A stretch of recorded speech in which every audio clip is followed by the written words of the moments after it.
Assalamualaikum warahmatullahi wabarakatuh. Alhamdulillahirabbil alamin. Wassalatu wassalamu ala asyrafil anbiya'i wal mursalin sayyidina Muhammadin wa ala alihi wa ashabihi ajmain amma ba'd. Halo teman-teman, perkenalkan nama saya Yildira Idhar Natsir dari Universitas Islam Indonesia, Fakultas Bisnis dan Ekonomika, Program Studi Manajemen. Saat ini saya berada di dalam kelas Manajemen Keuangan Strategik kelas H. Terima kasih.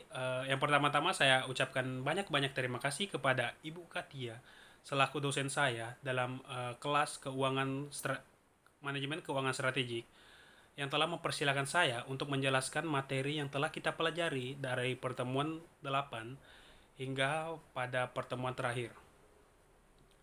Untuk memanfaatkan waktu yang ada, saya akan menjelaskan materi yang pertama yaitu tentang struktur modal dan biaya. Pada kesempatan kali ini saya akan mengambil perumpamaan yaitu pada penumpang pesawat, di mana pada bagian depan pesawat itu ditempati oleh first class. Jika diibaratkan dalam perusahaan ini, kita bisa kenal dengan sebutan employee atau supplier, yaitu kewajiban awal yang harus dipenuhi terlebih dahulu oleh perusahaan sebelum melakukan yang lain. Nah, yang kedua yaitu ada di barisan tengah atau di business class.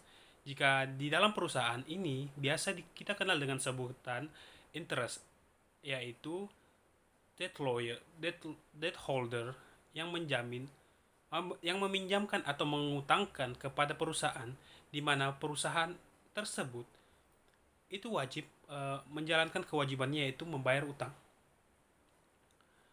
Yang selanjutnya yaitu third class atau yang biasa kita sebut dengan pajak yang harus dijalankan oleh perusahaan, dan yang terakhir yaitu economy class atau para pemegang saham biasa disebut dengan shareholders. Di sini para pemegang saham menjadi yang terakhir dalam pemenuhan kewajiban perusahaan. Materi yang kedua yaitu raise capital, yaitu meningkatkan modal perusahaan. Terdapat dua cara untuk meningkatkan modal perusahaan, yaitu dengan ekuitas dan hutang. Yang pertama, kita akan membahas tentang ekuitas terlebih dahulu, yaitu sebuah bagian dari hak pemilik dalam sebuah perusahaan, yakni selisih antara aktiva dan kewajiban yang ada, dan demikian juga tidak termasuk ukuran nilai jual suatu perusahaan. Ekuitas ini dalam perusahaan perseorangan biasanya disebut dengan modal. Untuk organisasi non-profit, ekuitas ini biasanya disebut dengan aset bersih untuk menghindari kesan adanya kepemilikan. Yang kedua itu, ada cara lain untuk mengumpulkan dana, yaitu dengan utang. Bisa disebut dengan meminjamkan uang. Tetapi pada dasarnya, ketika saya sudah berani meminjam, maka saya berjanji untuk mengembalikan di masa depan. Jika saya menjual ekuitas, saya tidak berjanji apapun. Contohnya itu ketika kita meminjam uang ke bank itu, di awal-awal kita melakukan tanda bukti atau perjanjian terlebih dahulu dengan menjanjikan total bunga yang akan kita keluarkan ke depannya. Ketika kita juga melakukan ekuitas, kita tidak menjanjikan apapun di persyaratan awal. Jadi, apapun yang yang terjadi, saya memutuskan utang, entah utang manapun rugi, saya wajib mengembalikannya, dan juga yang meminjamkannya akan mendapatkan uangnya kembali secara utuh. Menurut saya, di antara beberapa opini tersebut, yang lebih murah adalah menggunakan utang, karena ketika perusahaan itu mengalami keuntungan, biaya yang dikeluarkan untuk membayarkannya adalah biaya yang telah disepakati di awal tanpa adanya penaikan atau penurunan biaya. Materi yang ketiga yaitu kebijakan dividen. Apa itu dividen? Dividen itu merupakan hak pemegang saham biasa atau common stock untuk mendapatkan bagian dari keuntungan perusahaan. jika perusahaan memutuskan untuk membagi keuntungan di dalam dividen. Semua pemegang saham biasanya mendapatkan hak yang sama. Pembagian dividen untuk saham dapat dilakukan jika perusahaan sudah membayar dividen untuk saham preferen. Dividen adalah pembagian laba yang diperoleh oleh perusahaan kepada pemegang saham yang dimiliki. Dividen akan diterima oleh pemegang saham hanya apabila ada usaha akan menghasilkan cukup uang untuk membagi dividen tersebut. Apabila Dewan Redaksi menganggap layak bagi perusahaan untuk mengemukan dividen. Ada beberapa teori yang menjelaskan tentang investor itu lebih suka dividen dibayar tinggi atau dividen dibayar dengan rendah. Yang pertama itu dividen teori tidak relevan atau investor tidak peduli dengan pembayaran tinggi ataupun rendah. Yang pertama itu menyiratkan kebijakan pembayaran tidak berpengaruh pada nilai saham. Yang kedua, jika mereka menginginkan uang tunai, mereka dapat menjual saham. Yang ketiga, jika mereka tidak menginginkan uang tunai, mereka dapat menggunakan dividen untuk membeli saham. Dan yang terakhir, teori didasarkan pada asumsi yang tidak realistis. Tidak adanya pajak atau biaya perantara. Yang teori kedua yaitu teori bird in the hand. Investor memilih pembayaran yang tinggi. Investor mungkin berpikir dividen kurang berisiko daripada potensi keuntungan modal di masa depan. Pembayaran yang tinggi mengurangi biaya agensi dan membuat manajer tidak melakukan pemborosan.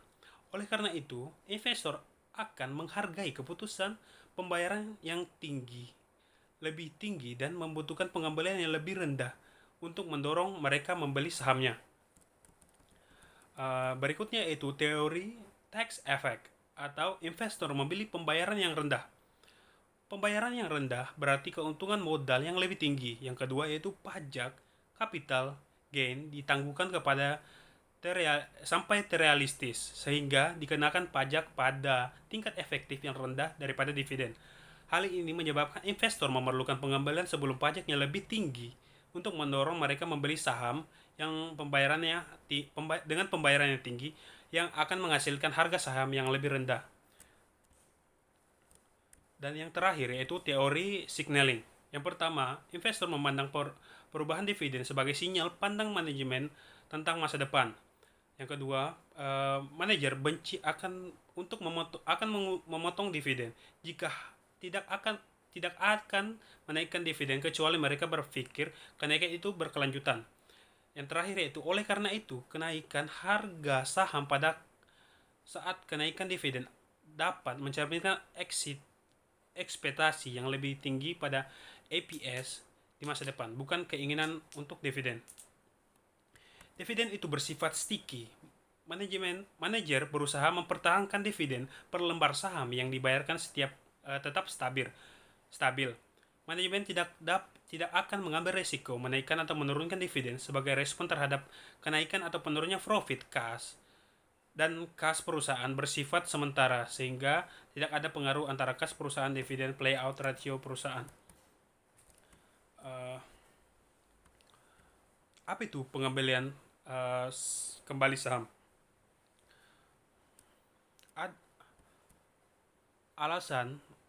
Apa alasan untuk mengembalikan saham? Yang pertama itu alternatif untuk mengembalikan uang tunai sebagai dividen.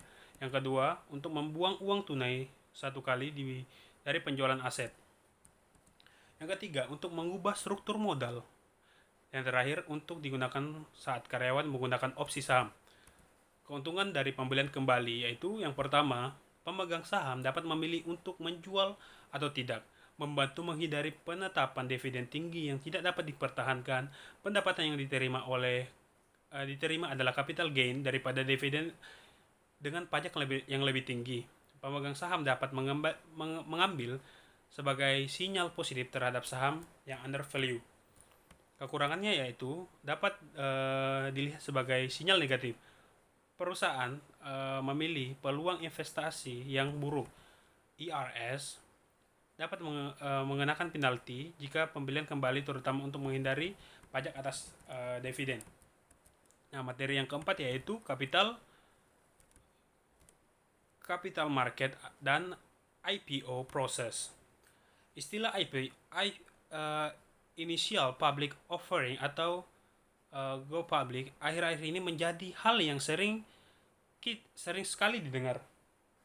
Banyak perusahaan besar semakin menyadari bahwa persaingan bisnis mereka ketat dan karena itu mereka perlu memperluas pasar.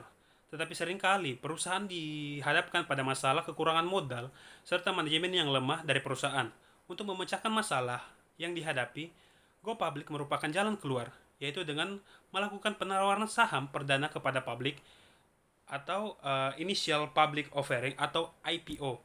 Initial public offering merupakan suatu peristiwa penawaran saham yang dilakukan oleh perusahaan atau eminem pada masyarakat umum atau investor untuk pertama kalinya.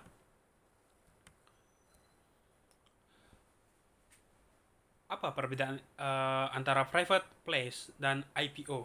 Private place itu sekuritas dijual kepada beberapa investor daripada kepada publik pada umumnya. Saham yang didapatkan secara pribadi tidak terdaftar dalam penawaran umum. Sekuritas ditawarkan kepada publik dan harus terdapat di SEC. Alasan mengapa sebuah perusahaan mempertimbangkan untuk go public, yaitu yang pertama, likuiditasnya meningkat. Yang kedua, pemegang saham saat ini dapat melakukan diversifikasi. Yang ketiga yaitu lebih mudah untuk mengumpulkan modal di masa depan. Yang keempat, go public menetapkan nilai yang kuat. Kelima yaitu membuat nilai yang layak untuk menggunakan saham sebagai insentitas karyawan. Dan yang terakhir, meningkatkan pengakuan pelanggan dan reputasi perusahaan diterjemahkan ke dalam penjualan yang lebih tinggi. Selanjutnya yaitu behavior finance. Behaviorisme berpendapat bahwa emosi dan statement memainkan peran penting dalam menentukan perilaku investor di pasar. Ini memberikan kerangka kerja untuk memahami investor non-rasional dan perilaku pasar yang merupakan alternatif dari teori standar keuangan membacakan empiris itu.